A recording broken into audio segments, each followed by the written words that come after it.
Rob, thank you so much for joining me. I'm so excited to have you on the podcast today. Thank you for having me.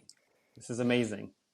So, tell us a little bit about you've had a lot of extremely exciting changes and developments in your life in the past, not only just past couple of months, but in the past couple of years. Tell us a little bit about yourself, where you are, your business.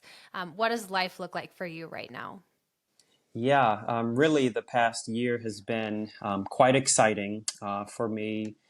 Back in March of 2023, I had an opportunity to start a very small business of my own here in Seattle. I had a small business on the East Coast years and years ago, but did things quite differently and in a different location.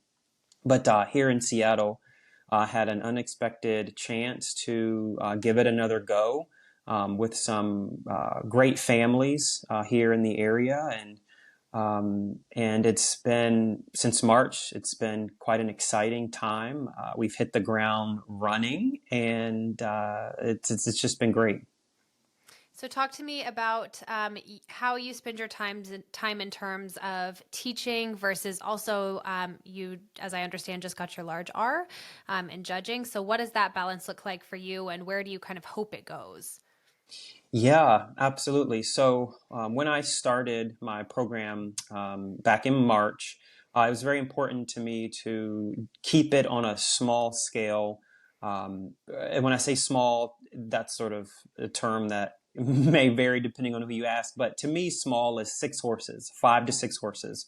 That's sort of where I feel most comfortable in terms of being able to give those horses exactly what they require individually, and also the same with the riders, being able to train them as effectively and efficiently as possible, and come up with things that will advance their riding as quickly as possible and help them reach their goals as quickly as possible. But also the other part of that is I want an opportunity to continue developing my judging and continue growing that aspect of my profession. And I think without having a tremendous staff, which I don't, it's just myself. At the horse shows, we do have groom help, which is nice. But at home, it's just myself. So without having a huge staff, going away for a week to judge, across the country is is challenging. It's challenging, and it just becomes even more challenging if you have 10, 15, 20 horses. So it's finding that balance between the number of horses and riders that would work well, and I feel like I could do a great job and not sacrifice the training of the horse or the training of the rider by me going away to judge for 5 days. Mm-hmm. And the horses and the students that you have in your barn right now, are they primarily hunters? Do you have some equitation riders? What does that look like? Yeah, so my sort of target market are junior riders, and when I say junior riders, I even mean kids, even less than like, when I hear the term junior riders, I think of, big Eck kids or Right. junior hunter Like kids. 16. Yeah. Yeah, and that's not even my clientele at the moment. Right now, my kids are between the ages of 9 and 12. So they're sort of at that short stirrup level, short stirrup ponies, children's ponies, 2 6 hunters. So that's kind of the level that I have right now, and I thoroughly enjoy that level. And one kid who her the goal right now is to get her into the children's hunters next year in 2025. So that's kind of my market, and yes, that includes jumpers, hunters, and equitation. One kid is just now putting her big toe in the jumper ring, so to speak, getting her feet wet with that, and but for sure the hunters and equitation. Well, little behind the curtain information here is that I saw you ride very early in your career, Rob. and I were in college and university around the same time. You went to St. Andrews. I went to Duke University. We competed against each other, and you always won. You always kicked my butt. I can't remember like specifically when or how many classes we would have been competing against each other, but you were like the one to beat, and I could never ever beat you. So it's fine. I'm not salty about it at all. It's totally water under the bridge. Oh, it's such a small, it goes to show how small the world is, whether a person moves across the country or not, the people that you meet in college, but throughout your entire journey, it's interesting, and it's been really cool to connect with people that, they saw you at a horse show when you were in high school or middle school or college, and it's fascinating to hear how they remember you. And I've learned it's not always what you thought of yourself, or how you remember yourself. Because hearing you say that, although I appreciate it, and I always viewed myself back in college until maybe about my senior year, where I'd worked hard, really, really hard for 3 years, and I started to, maybe have some success. But, the first couple years, I didn't think of myself as that rider. And that may have been the case. I don't know. But I thought of myself as always the one that was, behind. I didn't grow up, we didn't go to WEF when I was a kid. And, and I went to school with a lot of kids that they did take the whole winter off and go down to Florida, or, and do all the showing and things. So I appreciate hearing that, but I will say that's definitely That's not what I funny. thought of myself back then. Yeah. I remember you. It's funny, and it's actually really like heartwarming to kind of reconnect with you. What is it? 10, 12 years later. Yeah. Yikes. Because you feel like your energy. I mean, you and I didn't like interact a ton, but we certainly crossed paths. I was president, captain. I don't even remember what we called it of our team. I were you at St. Andrews? Yeah, Yeah, it I kind of thought so. changed every year, and I was on. Yeah, same thing. I don't even remember totally what we called it back then, Not bad. but I guess that means we're getting a little older when we don't I remember some of these I'm like, I things. don't really want to think about this anymore. Yeah. No, but I do. It's really heartwarming because I remember you being very poised, very kind, very warm, very well spoken. Like just one of those people that's just like easy and nice to be around. And you are exactly the same as you were then. And Oh, anyway, it makes me very happy to see, your success and all of the things that you're doing, and you command so much respect, and it's just really cool because I know that you've worked really hard, and it's nice when people kind of who deserve it are in places of authority, and you're also majorly giving back to the sport with being kind of a young judge. We'll talk more about that topic later, about how we need more kind of young up and coming judges. I'm throwing young in there pretty gratuitously, if you've yeah. noticed. Oh, I love it. Young, young. Yeah, If we yeah. say it enough, we'll feel it. Um, Yep. Absolutely. but anyway, all of that just really made me think of you for this topic. I'm so excited to tackle some of these terms. And these are a combination of words that we did a social media call out on the Noel Floyd Instagram page. And then also that came from within the Noel Floyd team. Because we started having this conversation of like, what are all of the terms and words that we think we know what they mean, but we're not 100% clear. And they're oftentimes words that you'll hear trainers use interchangeably, even if they shouldn't necessarily be used interchangeably. And so this episode is like the demystifying all of these terms that we don't really know what the hell they mean. By the end of this episode, you will know what they mean. And Rob is going to give you that information. So let's start here, Rob. Let's talk about rhythm and tempo. How do you define these terms, and how are they different, but why can we kind of think of them maybe as a complementary pair, rhythm and tempo? Yeah, absolutely. And this pair is something that we think about on the flat and over the jumps. And I try to factor it in and have these things on my checklist when I ride myself, and also try to train the kids that I teach to have these be on their checklist as well. When you talk about rhythm, and I, like I mentioned earlier, I am teaching sort of younger kids between 9 and 12.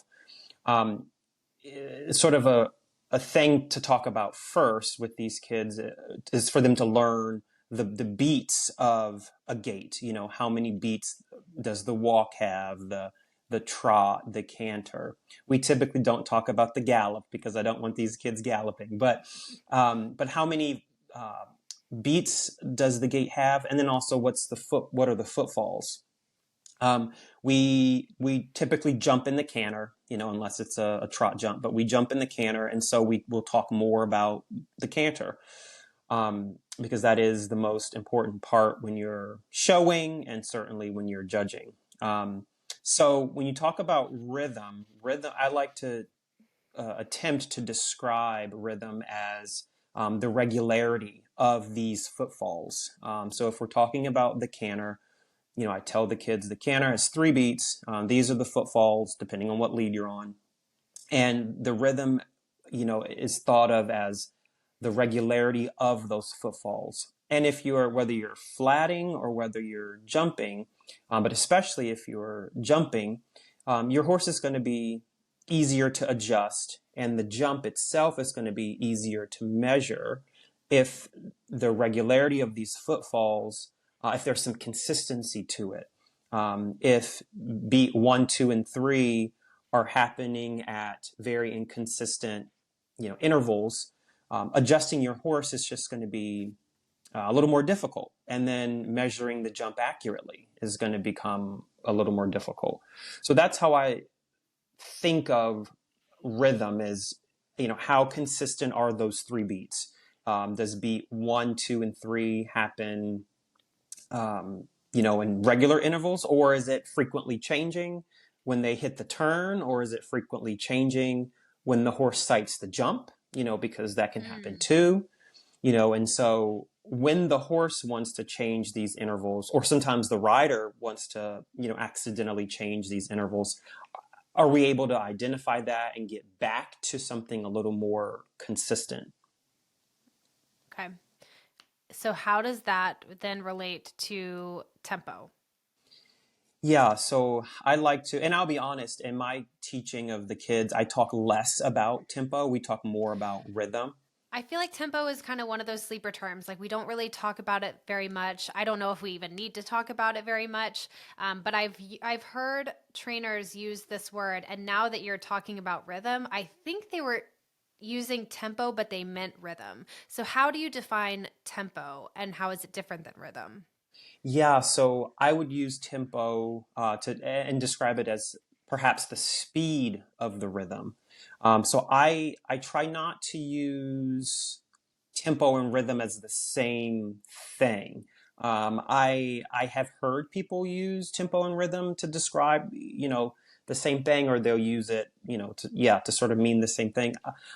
I like to think of it as maybe the speed of the footfalls, you know, Okay. whereas the rhythm is, I would say, would be the consistency of the footfalls of the canter, and then let's just use the canter gait to keep it as semi-simple as possible. But if the rhythm is the consistency of the footfalls, I might define, or I might say the tempo would be the speed at which the rhythm is occurring, or the speed Hmm. at which you know, so, you know, 1, 2, 3, 1, 2, 3, 1, 2, 3, 1, 2, 3, that's a faster tempo than 1, 2, 3, 1, 2, 3, 1, 2, 3, 1, 2, 3. And I also will think of it, you know, if I'm picking horses, I typically don't buy horses off videos, but I have done that in the past. You know, I will look at the horse's rhythm and their natural rhythm and the horse's natural tempo. You know, some horses may have a better rhythm on one lead than the other lead. And so I try to observe that and sort of notice, okay, the right lead seems to carry less natural rhythm. That's something I need to factor in, and maybe work on to improve the quality of the rhythm on that right lead, should I choose this horse. But also, too, the natural tempo of the horse. You'll typically see horses with a faster tempo end up in the jumper ring, or they may become Interesting. upper level equitation horses. Maybe they become a USET horse or a, you know, NCEA, equitation horse. And horses you'll typically see with a natural slower tempo. Um, Maybe they end up in the hunter ring, or with Okay. an adult amateur. So I like to, in trying to keep it simple, I like to think of it, to describe them or think of them in boxes. I'm sometimes a person that thinks in boxes and less in the gray area, which other people think about it differently. Um, but that's how I might describe those two, or think of those two, whether I'm teaching or whether I'm selecting a horse, whatever the case may be. I love that you just described.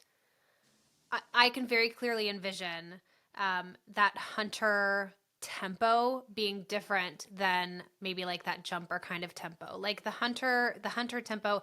And especially when you're talking about like evaluating horses, that's such a great point. How is the horse's natural rhythm and tempo? So often we look at specific like angles on a horse. We're looking at their conformation, or we're looking at the frame that they naturally want to go into. But this kind of gives you another data point about maybe where they would be suitable, is to look at what is their natural tempo. And some of that has to do, I would imagine, with the suspension of the horse, like how much time in their natural gait they spend off the ground, right? Yeah, that's definitely a factor. And I don't know, this may be off topic, may not be, but it's interesting to know though that every rider, whether they realize it or not, they have a preference. They feel most comfortable with a type of Ooh. with a type of tempo or type of sensation underneath of them. So some riders are more comfortable with a little bit of a quicker tempo. Um, and again, like, we're not saying the horse is fast or the horse is running off with you, or, we're not talking about that. We're just talking about the natural tempo of the horse. Whereas a horse with a naturally quicker tempo, even if the horse is not, out of control or going too fast, another rider may feel uncomfortable with that natural tempo, a natural faster tempo. Um, and the same is true if the horse has a very, very slow tempo. I'll be honest, I am usually a little less comfortable with horses that have a naturally slow tempo, where the rhythm is just happening. They may have a great rhythm and they may have a balanced gait. They may have, the rhythm may be balanced, and the regularity of the footfalls may be excellent and all the things. But if the tempo is so slow, for me, that's just a little uncomfortable for me. I feel like when I call on the horse, which is, we'll get into impulsion later, but for me, it's just in my brain that when I call on the horse to come forward, it's going to happen slower because of their natural slower tempo. So I am less comfortable with that than one that maybe has a faster tempo. So I feel in my brain, it may not be reality, but in my brain, when I call on them to come forward, they're more likely to say yes. So Do you think that horses with a slower natural tempo, or horses with a slower tempo, do you think that those horses more often get labeled as like a kick ride? yes, I think that's possible. Yeah, Okay. absolutely. Cause I totally know that sensation where you're Hmm. like, I'm putting my leg on, but because this horse isn't actually going to be on the ground for another split second, it's going to take longer for me to actually feel like a change to my aid. I can completely envision that. And Absolutely. as someone who comes from more of like an eventing background, even though I obviously rode equitation 100 in college, um, that those horses that have a really slow tempo, I end up feeling like I have to fight myself to not chase them because I'm like, it's happening so slow. Whereas some people probably that's really an enjoyable sensation for them. So I think that's such a great point about the feeling of the rider can be can play a part in whether or not that is even perceived as fast or slow. It's kind of all what your frame of reference is as well. Absolutely. So let's talk next about speed and pace. What do these terms mean in theory and then in practice? How do you define these terms? Yeah, these terms, you'll hear these a lot at the in gate at a horse show, especially Yes. with trainers teaching kids and teaching amateurs.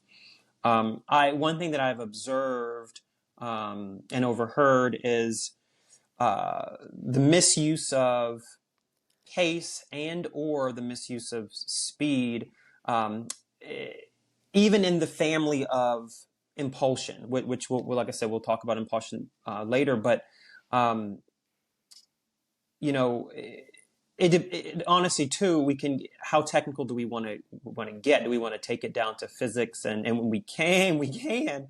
But speed is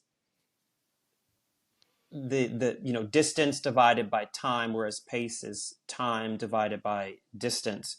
And pace and speed are inverse of each other. Wait, So say that they're one more related. time. Say it again. So so I like to think of it as speed and pace are inverse of each other. They're some people might say that they're the same exact thing. In my opinion, there are a lot of similarities, but I think that they are an inverse. So if you open a science book, or you might see something say speed is distance divided by time, and pace is time divided by distance. In horseback riding, that can be a little bit confusing, but if we have some technical bookworms out there, that might speak to them, and they might automatically just understand that. For most of us, I don't think describing it that exact way is going to bring clarity, but for some it might. Um, so when we think of speed, it might be easiest to say it represents maybe the distance you're covering, more on the distance spectrum, whereas pace may be more on the time spectrum, how long it takes you to cover the distance.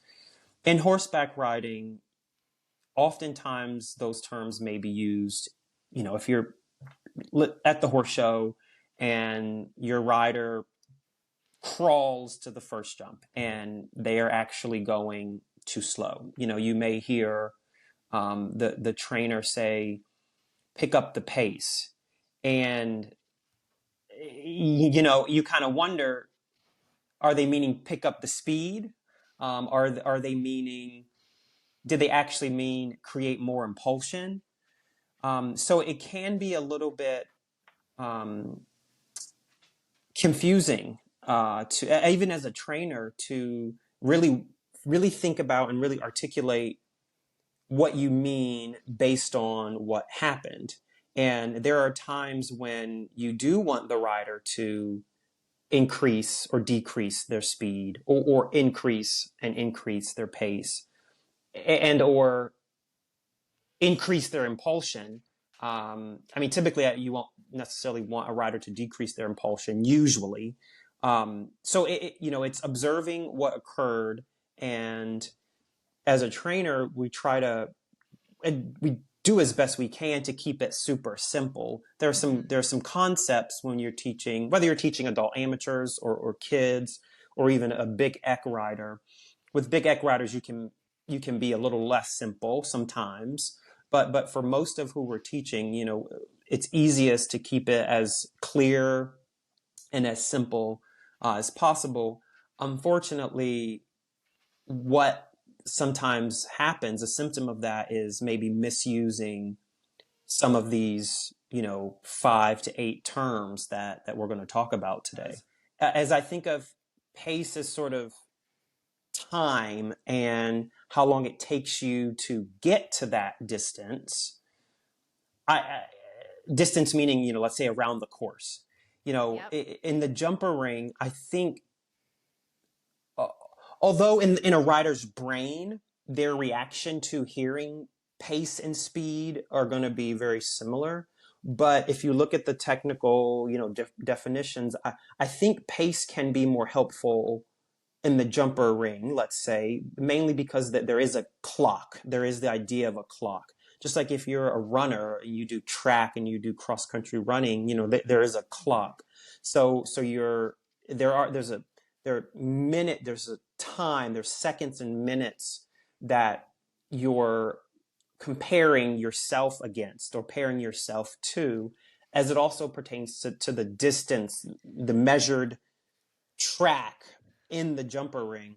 Whereas in the hunters, A, there's no time allowed, and then Yep. B, there's no marked measurement throughout the uh, throughout the course. Whereas in the jumper ring, you'll see, meters per minute, or it's Yep. actually on the scorecard. So I think, yes, I think in most of our sport, we do probably need to talk more about speed and stride length, impulsion, other areas.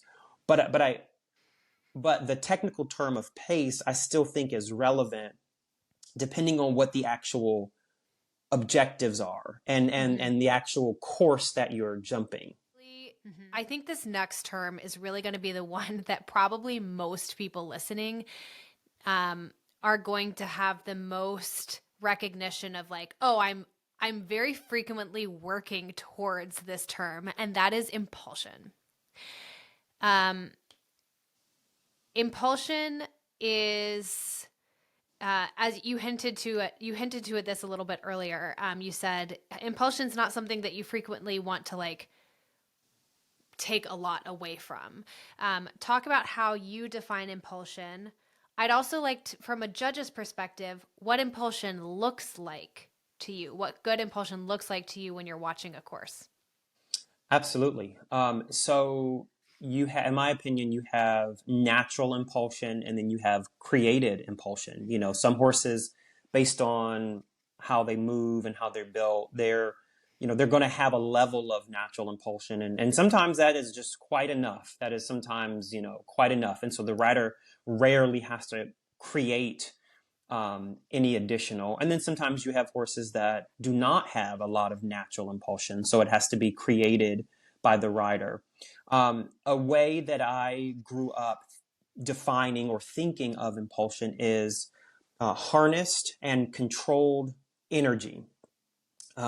So, when I think of like a thoroughbred horse running a race at the Kentucky Derby, you know, although there is some impulsion there, that is not the type of, a horse running fast, whether it's you're in the jumper ring or whatever ring you're in. Running fast is not what we think of when we think of impulsion. Speed may help you achieve a higher level of impulsion, but impulsion is that reserve energy that is harnessed, that you can feel and maintain and manage, so that when you call on the horse to go forward or come back, because you do need impulsion to collect. So Mm-hmm. whether you are calling on the horse to come more forward or to collect, there is that energy in the tank that gives the horse an opportunity to comply and meet the task at hand. Um, so that's how I like to define it. And then earlier, when I said I am more comfortable with the horses that have maybe a faster tempo, that is just from my experience that those are the horses that um, it's a little easier for me. They have a little more natural Mm-hmm. Creating impulsion is easier from my perspective, and there's usually a little more naturally in the tank as it pertains to impulsion. Um, Not always the case, or not always true, but that just there's the correlation there between slower and faster tempos and a horse with natural impulsion. Hmm. So, oh, man, my brain has 100 different questions that I want to ask. One of the things that I think might is kind of I'm conceptualizing in my head is the thoroughbred galloping is in a race, like flat out. All of that power is being released. Maybe, that's a lot of speed and a lot of power, but not a lot of impulsion because it's all going out the front door. Impulsion is that harnessed energy. And that's why we talk about, and this is maybe getting a little bit more into kind of the dressage side of things, but that's why we talk about impulsion being a prerequisite for collection. You Absolutely. cannot have collection without impulsion. In when I think of that example, I think of like a horse. I really think of a horse that's kind of maybe like rocked more back on its haunches a little bit. When we're talking about jumping horses, we're talking about hunters, which go in like maybe a little bit of a different frame, or even the equitation horses. When you're watching someone ride, and you in the back of your head as a judge are like, that horse needs a little more impulsion. What is it that you are looking to see? What's the change that you're hoping to see? Like, what does impulsion look like to you? Yeah. So if it's an equity, if I'm judging the flat portion of the Maclay, it looks like a more comfortable canter for the rider to work with. It looks like a canter that is more adjustable.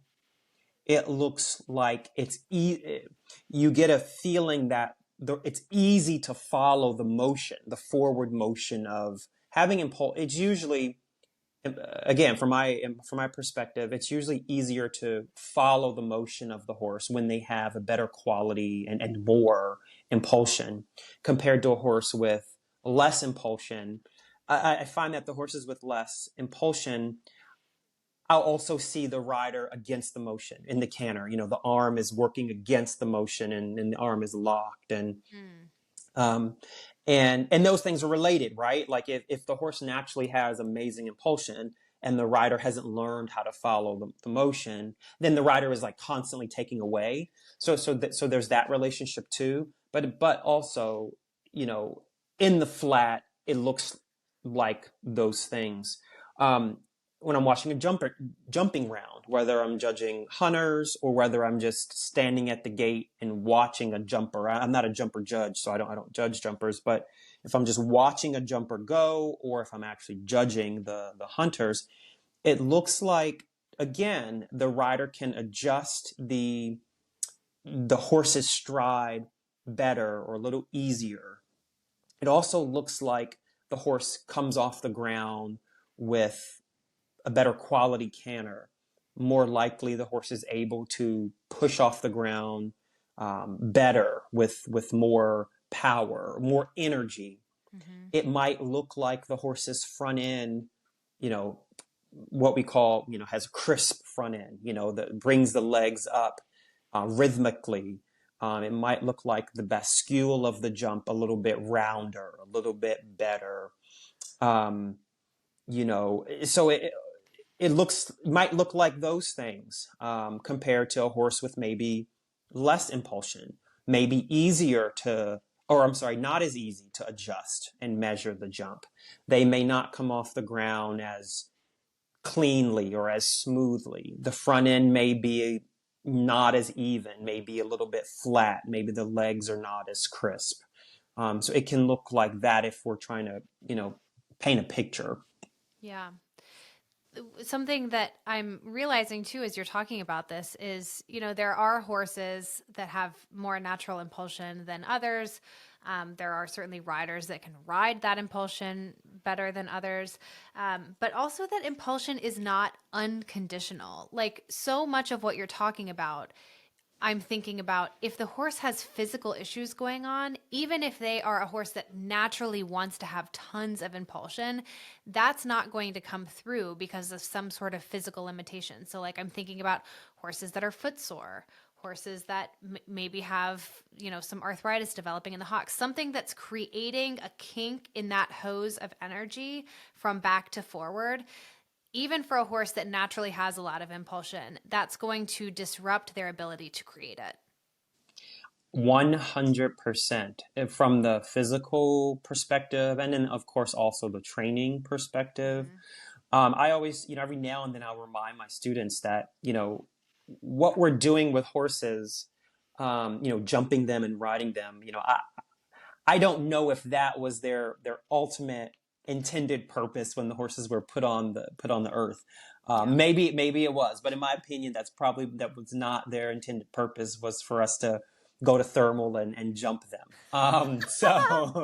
So saying that to say that we are putting, we can reduce the stress and strain on their joints through proper conditioning. But even though we're able to reduce that, we are still doing something that is not totally natural to the animal, which is ride them and jump them. So we're gonna, put some wear and tear on them, and yeah, I mean, if they are footsore or if the hocks need to be maintained or whatever the case may be, that will absolutely take away from what the horse, is naturally capable of, would have otherwise been naturally capable of, as it pertains to a lot of things, as it pertains to the length of stride or the impulsion or whatever it is we're doing with them. Yeah, absolutely. So another flat work term so this is getting a little bit away from maybe these kind of nitty gritty terms that I would argue are important because they do help us think about, they help us parse out parts of our strategy as riders, parts of our core strategy. They help us get a more thorough and detailed understanding of the levers that we can pull as riders to be a strategic rider. But we're going to shift away from that a little bit. And this is kind of one that's a little bit more, I would say, cultural and has a little bit of a different meaning according to the discipline that you're in. And this is kind of a fun one. That is hacking. Okay, so hacking, I think, means different things to different people. For some people, it means going on a trail ride. To others, it means light flat work in the ring. To others, it's the hack, like it's the flat class. How do you use this term? How do you describe it? What comes to mind? Well, what do you do if I say, Rob, go for a hack? What are you doing? Yeah, that is a fantastic question, and you prepped for that question very well because for someone that has done, I'm certainly not old. I'm young. I like how you kept saying young in the beginning. For a young man like myself, that has done horses all over the country, I have done horses in different communities where maybe the neighboring niche of the community is a different discipline, like eventing or like dressage or even driving, and so you hear that term used so many different ways. Now, to answer your question, if you say, Rob, go for a hack, I am going to mount up on my horse, take him to the arena, whether it's an outdoor arena or an indoor arena, and lightly and loosely ride my horse on the flat. Walk, trot, and canter, loose reins, may push the horse off my leg a little bit in the beginning to get him loosened up.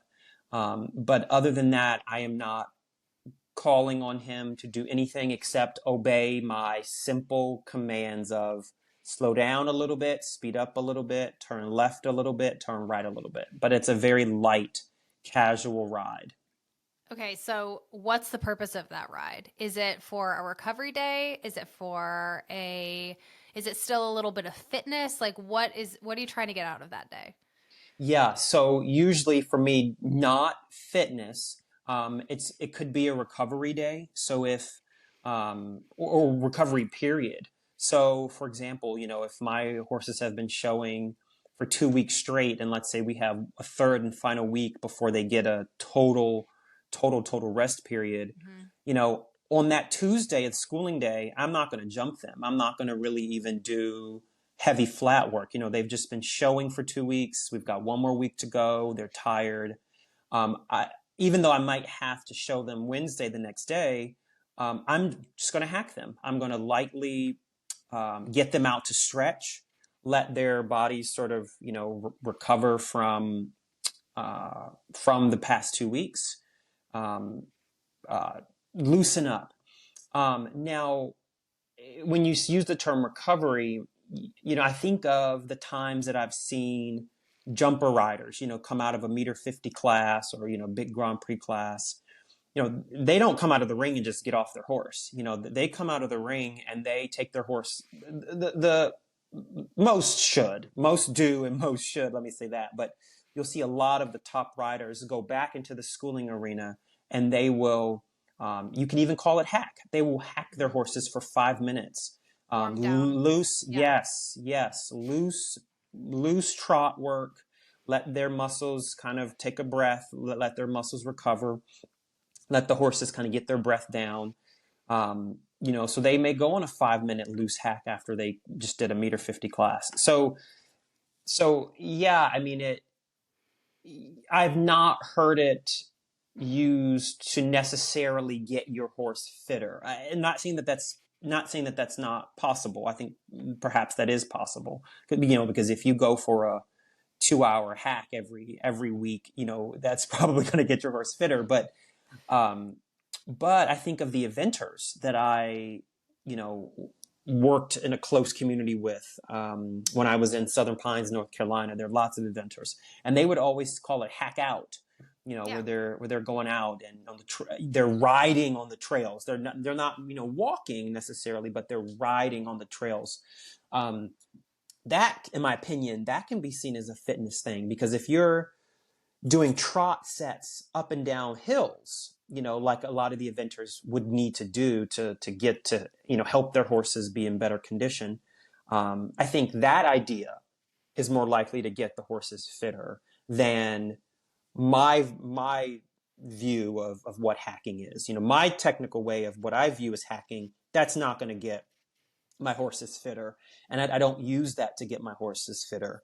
But my friends at event, how they describe hacking out, yeah, they're definitely getting their horses stronger and fitter, and with the hill work and the distance that they travel and things like that.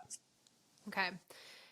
So yeah, I mean, I would say, coming from again the eventing side of things, like hacking out to me was always, we're going to go walk, trot, maybe a little bit of canter, but kind of like only if your horse sort of offers it, or if you're having maybe a bit of fun, you're hacking out with a couple of other people, you want to just canter up, a little flat stretch, whatever. But mostly walking and trotting, and trotting if you're not doing like structured trot sets where it's like I'm going to trot for 5 minutes, I'll walk for one, trot for five, walk for one. It's just like it's a trail ride. Even like if it's only a walk, it's a trail ride.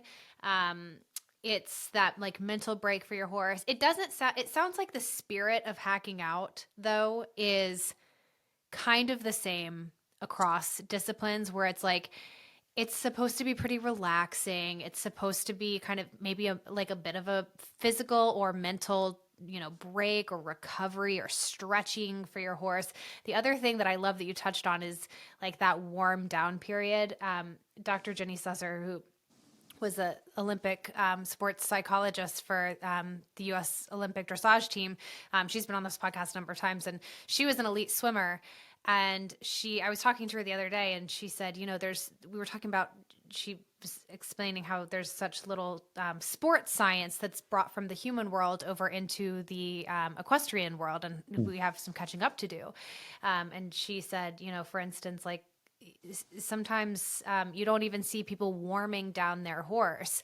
And in swimming, you would do your full workout, and then you would, after the workout was over, the workout was not over because you Mhm. still had to warm down.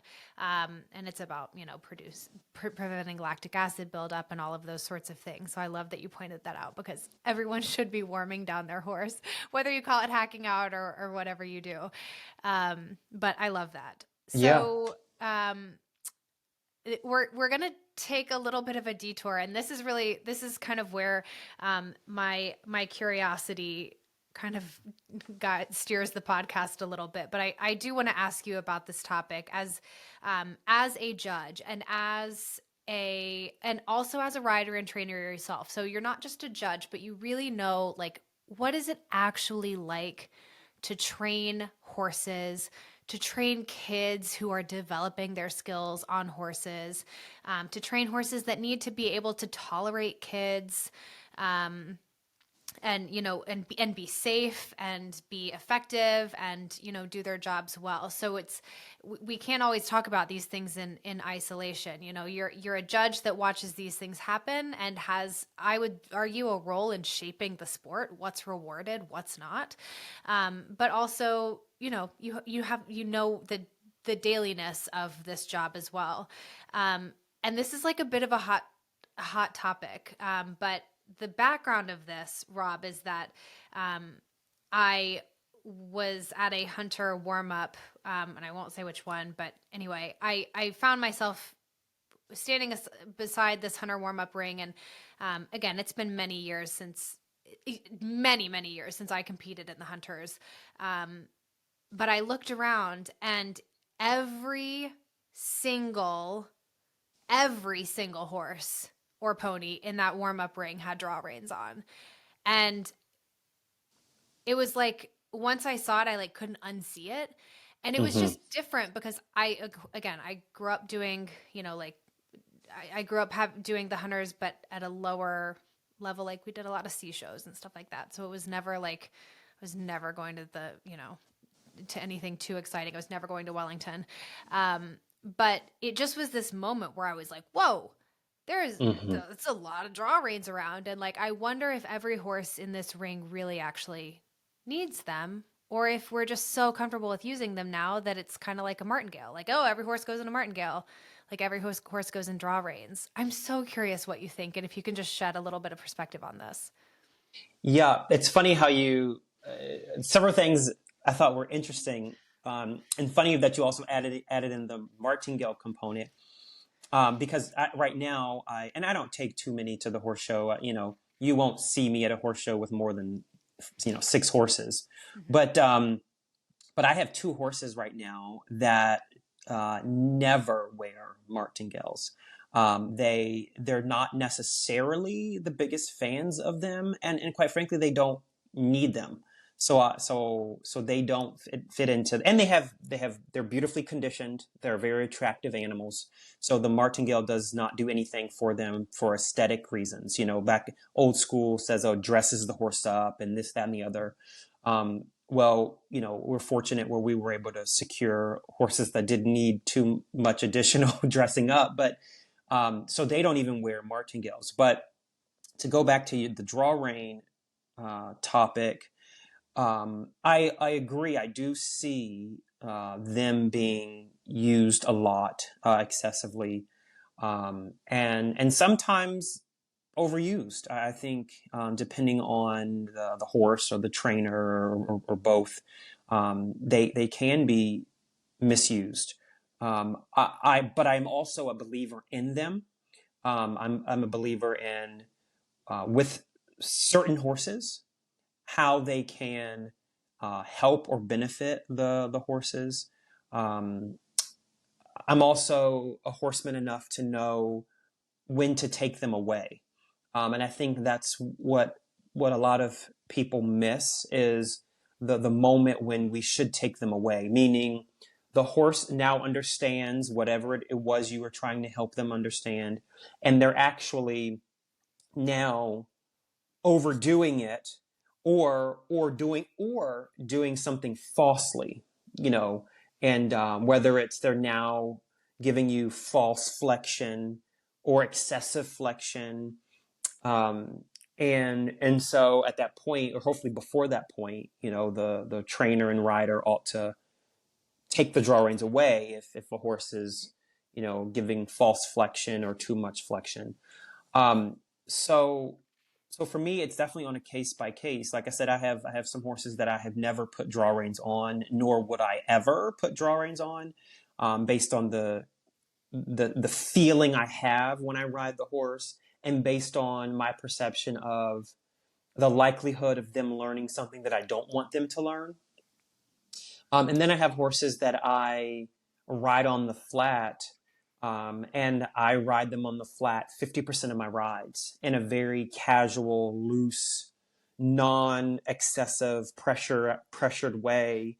But I will put the drawings on them for maybe half of my training rides. Uh, so it can go either way. I mean, some people love them and they ride every horse in draw reins, and some people hate them and they will never put draw reins on any horse.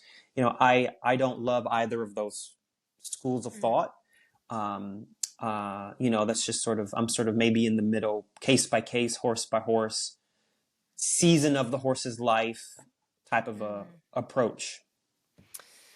What would tip you off in your mind to what kind of behavior would a horse, be exhibiting, or what kind of feeling would they be giving you to make you think maybe I'm going to try draw reins on this horse? A horse that, for not a lot of warning, will invert.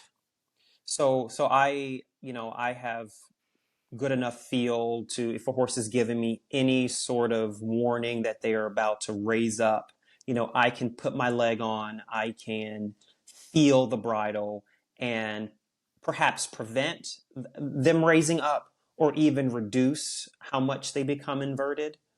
Um, if there is a horse that is loose and relaxed and supple, and there's something causes them to occasionally invert quickly with not a lot of warning, I'm going to do a couple of things. I'm going to have my veterinarian check their mouth, make sure there's nothing in their mouth. I'm going to make sure that we're up to date on their adequan, make sure they're not behind on if there's a routine injection that they need. So I'm going to cover all of my veterinarian bases and physical Yeah. bases to make sure that that's not something that I'm missing. But if according to my farrier and my vet and my chiropractor, they're saying no, the horse is, there's nothing we're missing. We're going to keep with our routine, but there's nothing we're missing. Then I may just lump it into a training issue. Mm-hmm. Um, and assuming the horse is sound, of course, if the horse is sound and my team backs me up on that, then I'm going to assume it's just a training issue. And so for that horse, that maybe doesn't give me a lot of notice if they're just go from feeling like $1,000,000 to, raising up quickly. I might put draw reins on that horse for a period of time to be able to help show them that that is not a behavior that I want them to exhibit, or that's not something I want them to do, is to raise up without too much notice. So that may be a horse. Some horses, if they're a little bit nervous, if they're a little bit anxious, sometimes draw reins may help. That's not always the case. Sometimes draw reins may make them more nervous or feel more confined. So I think that's where a person's horsemanship skills can help them decide if draw reins would be better or Mm-hmm. worse for that individual horse. Consider Do you consider the bit differently? Like, um, will you not use a certain kind of bits with draw reins? Yes, that's a really good question. For me, yes. I have worked for a ton of people at all levels of the hunter jumper sport, that are quite successful. And I will say it's probably preference. I I usually err on the more side of caution. For example, I've worked for people that did not have a problem using draw reins with a, you know, twisted pelham, and so for me, working for them and schooling some horses that way, That was more, oh, when you work for people, to a certain extent, you have to do what they ask you to do. And if you don't like it, then you need to find a new job. But for me personally, in my program, the bit is a huge deal. So I would never in my program, not saying that,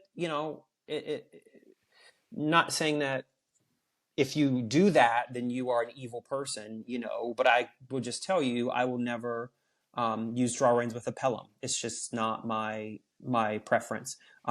If I use a draw rein, it's probably going to be a snaffle. Sometimes I do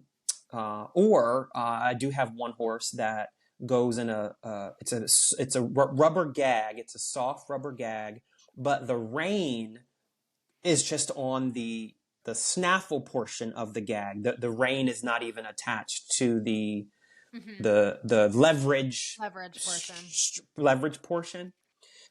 So that horse, if that bridle is available and I think the horse could benefit from that ride, I might use the rubber gag bridle that's on but with like I said, the rein is on the snaffle piece, and then put the draw rein also on the sort of snaffle section.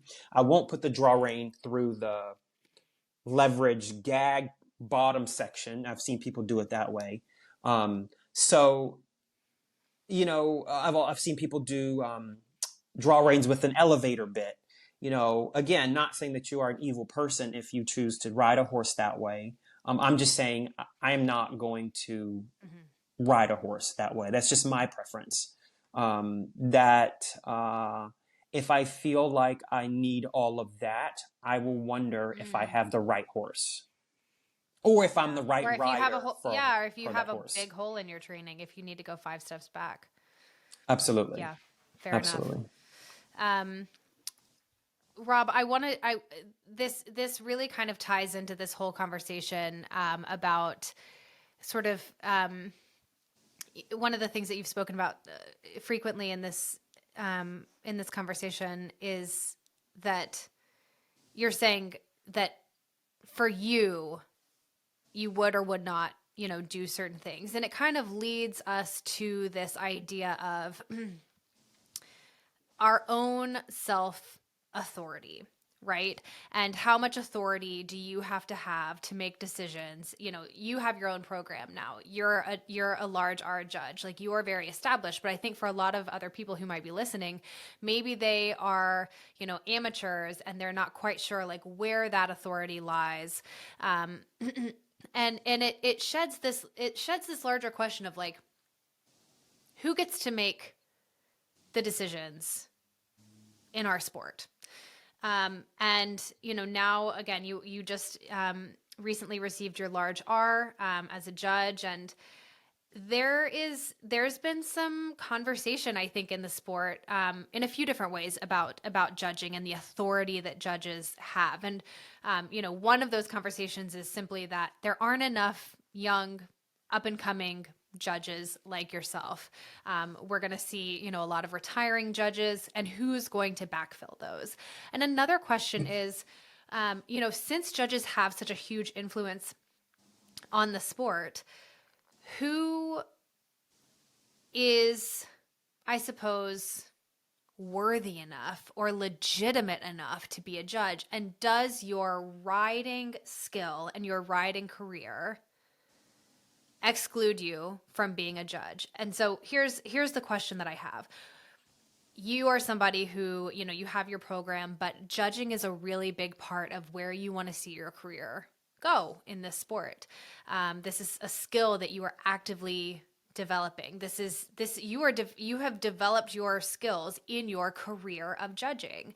You've also developed your skills in your career of riding and of being a trainer. How much do you think those things are married? How much do you say, yes, I think that in order for you to judge a certain level of sport, you need to have completed or competed at or ridden at that level of sport? I'm curious as to your thoughts here, because it seems like everyone has a different opinion on this. So where do you stand? It's a very interesting conversation, especially now.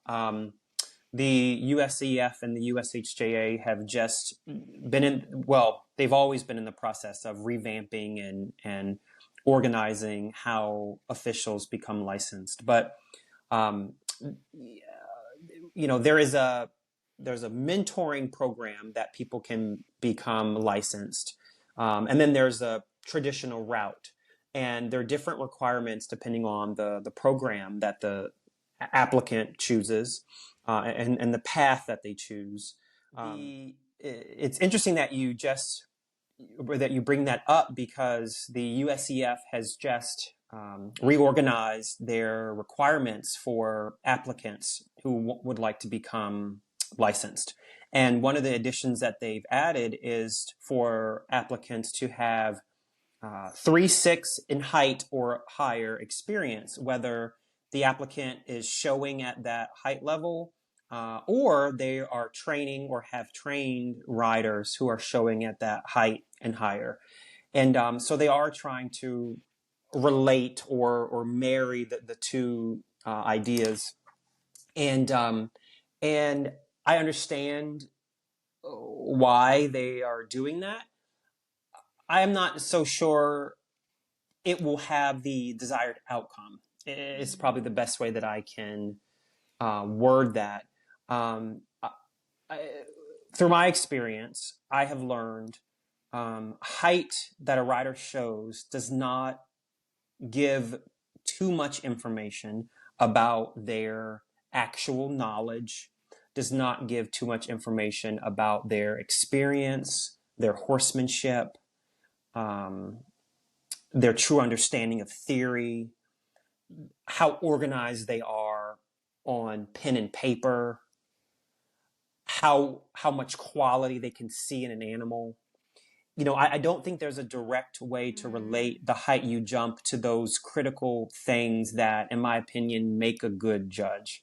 Um, but on the other side of that, I do my best to always try and see different sides of things. But if I look at the other side of it, do we want the person judging us at thermal to be someone that has only shown in the cross rails themselves, and their entire program is cross rail riders, that show locally. Not saying that there's a problem with that program, because we need programs like that, right? That's We how most really of need us. Yeah. if you are that person, please keep doing what you're doing because it's so Yes. foundational. Absolutely. And I want to make sure I'm not offending anyone. That's how I started. These grassroots programs that have lesson horses and things like that. So not speaking negatively about those programs, but uh, that person who that's been their life for 40 years, and that has been their only thing for 40 years, it may be harder for that person to judge WEF or judge thermal and judge Devon and have the quality um, background and knowledge of what quality looks like now in the real world. And how do I know true quality versus an artificial mover or an artificial jumper, or so I understand why the governing bodies are adding that piece in, um, to maybe try to reduce some of that into who's judging us at these bigger recognized shows. But like I said, a person could have been jumping 3'6" for decades, and whether it's they were an amateur doing the 3'6" amateurs, and then they turned pro, and then but again, that doesn't actually tell us how good of a judge they will ever be able to become. Just like that actually doesn't say too much to us about how good of a trainer of riders, a good teacher of riders, and coach of riders they could become. um, so those things are related, but they're Yeah. different. I can really see what you mean and what you're saying there. And I feel like you articulated that really beautifully. Um, because when we think of the effect that judges do have on our sport, man, this discussion is going on really heavily in dressage right now, where it's just there's a lot of discussion about like these horses that are scoring really, really high, these horses that are winning, at the different levels and then the major championships too. Like, are those when you reward that, people are going to train for that. They're going to breed for that. Is this what we want? And so I think that the responsibility of judges is really, can't be overstated. And so finding the right people who are going to balance all of these things, keeping in mind, the welfare of the horse and rewarding, things that are going to ultimately lend themselves to that, in addition to all of the other things that we want for our sports. It's a tall ask. And so Yeah. I can see how this would need to be really like special individuals. And when we look at it as special individuals who have that view and can hold that responsibility, it might not be that they've all jumped a certain height, but it also can't be that this is their first time at a double A horse show either. So I like how you articulated that. Rob, at the end of every episode, we do something called Three Little Things. And these are like 3 actionable items that anyone can do, anyone can work on, anyone who's listening can kind of jot down and take with them. We do have people who truly actually take notes to our podcast episodes and say that they always write these things down. What are 3 little things that somebody can do to improve their show ring strategy or to make a really excellent impression on a judge? And I would love it if this could be not just for our, hunters and our equitation riders, but maybe even our dressage riders as well. I have to imagine that there's maybe a little bit of crossover there in terms of making a good impression on a judge. So what are 3 little things that everybody can work on today in terms of improving their impression or their strategy in the show ring? Oh, that's a good question. There's so many ways to answer that question. The first thing that comes to mind, uh, being on time. Being on time as humanly possible. Do your best. As much as you can, because of course things happen, and if you're in the last rotation and your horse pulls a shoe, but it just had got its feet done a week or two ago, that it's hard to. You may have been on time, you may have been super organized, but they're the things that we can't control, right? So, but speaking about the things that we can in terms of being as on time, as consistently on time as possible. So that's what I think of when I say on time, because when you're judging and there's the same trainer that's holding the whole show up, or even if it's the same rider, or whatever the case may be, that it's harder to get past that. No, as judges, we have a job to get past that mental block or mental frustration where we want to take a point off or two. We have to try to get past that. However, but that's not a positive thing that you have put into the judges' um, perception of you before you've even entered the ring. Another thing that comes to mind is turnout. Try to control the things as far as your turnout as well as you can. The cleanliness of your attire, the cleanliness of your horse. A lot of us nowadays, when we go to shows, we do have groom help.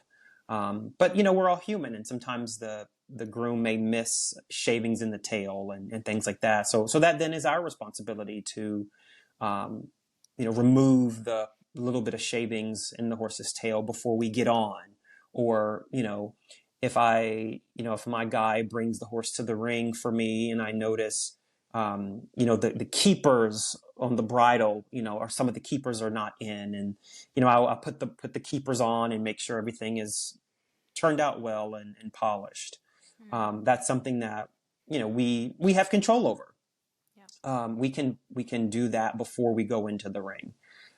So the things that I come up with are going to be more along the lines of the things that we can manage a little easier than the unpredictable. We do a lot of the sport is unpredictable, but and then something else, the final impression. I think that's critical. Um, I try to train my kids and I myself when I show try to have a polished final impression. Mm. When I come back to the trot and I'm making my closing circle, whether I'm in a recognized division or not, nowadays, if you're in a recognized division, you have to have a nice trot circle or they can't give you a score because they're assessing your soundness since we don't have the jogs for most of our classes now. But even if I'm in the USHJA 2 foot and I'm, just showing a seasoned horse that just needs to get around a low height for a short stirrup kid, I will have a polished ending to my course, whether I'm the winner or not. I want to show off that I believe that my horse performed well. I want to pat the horse, to let the judge know that I'm very happy with my horse. That's really important in my opinion. Oftentimes if I'm judging, I'll see people, rip the horse up quickly and, Mm. not pat the horse. Or I've even seen people, they'll pull out their phone before the horse has technically left the ring. No.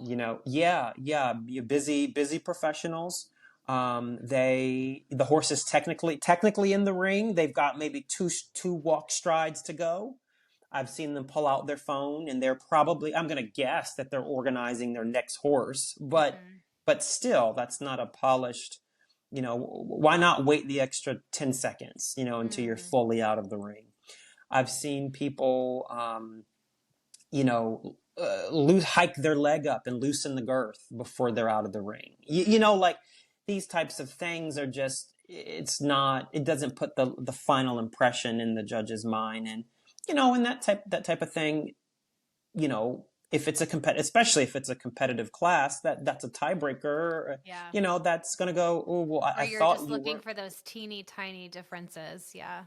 Absolutely. Now, of course, you'll never see that at Devon. You'll never see someone, pull out their phone before they're fully left the ring, or you'll never see someone, rarely / never see someone rip the horse up aggressively at Devon. And, I mean, but at the everyday horse show, at WEF, at Thermal, and, Hits, and, Tryon, these everyday horse shows, believe it or not, you do see these things. Man. When you said the busy professional, my first thought was, before you said the busy professional part, I was thinking like the junior riders just in my head, and I was like, oh my gosh, are they like on Instagram or TikTok before they even leave the ring? No, I have never Just seen walking that out of from the a. ring.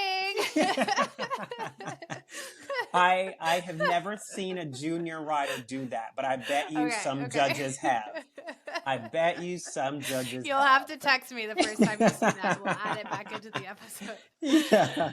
Oh, Rob, it was so fun talking to you. Thank you so much for letting us kind of pick your brain and answering some of these questions and these. Thank you so much for having me on. It's been a lot of fun and also challenging, kind of really organizing my own thoughts about how I feel personally about some of these things. So I really appreciate the challenge and also appreciate the fun time I had.